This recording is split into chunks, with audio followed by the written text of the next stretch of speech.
The siege of Tripoli occurred in 1551, when the Ottomans besieged and vanquished the Knights of Malta in the fortress of Tripoli, modern Libya. The Spanish had established a fort in Tripoli in 1510, and Charles V remitted it to the Knights in 1530. The siege culminated in a six-day bombardment and the surrender of the city on 15 August. The siege of Tripoli succeeded an earlier attack on Malta in July, which was repelled, and the successful invasion of Gozo, in which 5,000 Christians captives were taken and brought on galleys to the location of Tripoli. Siege. The city was under the command of Father Gaspard de Valia, with 30 knights and 630 Calabrian and Sicilian mercenaries. The Ottomans had a base since 1531 in the city of Tadjoura, 20 kilometers to the east, where Khair al-Din had been based. The Ottomans encircled the fort, and established 3 batteries of 12 guns each. The French ambassador to the Ottoman Empire, Gabriel d'Aramon, joined the Ottoman fleet at Tripoli, with 2 galleys and a galliot.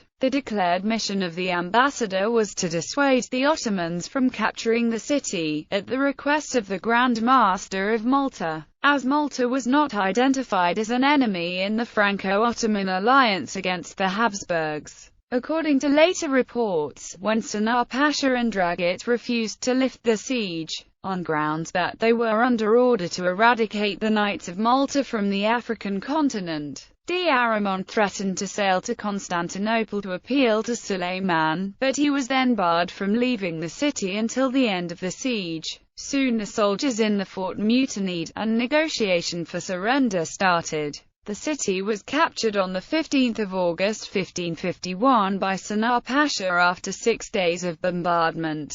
The knights, many of them French, were returned to Malta upon the intervention of the French ambassador, and shipped on board his galleys, while the mercenaries were enslaved. Murad Aga, the Ottoman commander of Tadjoura since 1536, was named as the Pashalik of the city. Nicolas de Villegagnon, the future explorer of Brazil, was present at the siege of Tripoli in 1551, and wrote an account about it in 1553. Aftermath. From Malta, d'Aramon wrote a letter about his intervention to Henry II. The role of d'Aramon was widely criticized by Charles V and Julius III on suspicion that he had encouraged the Ottoman to take the city. It appeared that d'Aramon had participated to the victory banquet of the Ottomans, raising further suspicion on his role in the siege, and leading to claims by Charles V that France has participated to the siege. In any instance, d'Aramon had a special relationship with the Ottomans, and was clearly aware that the fall of Tripoli represented a major setback for Charles V.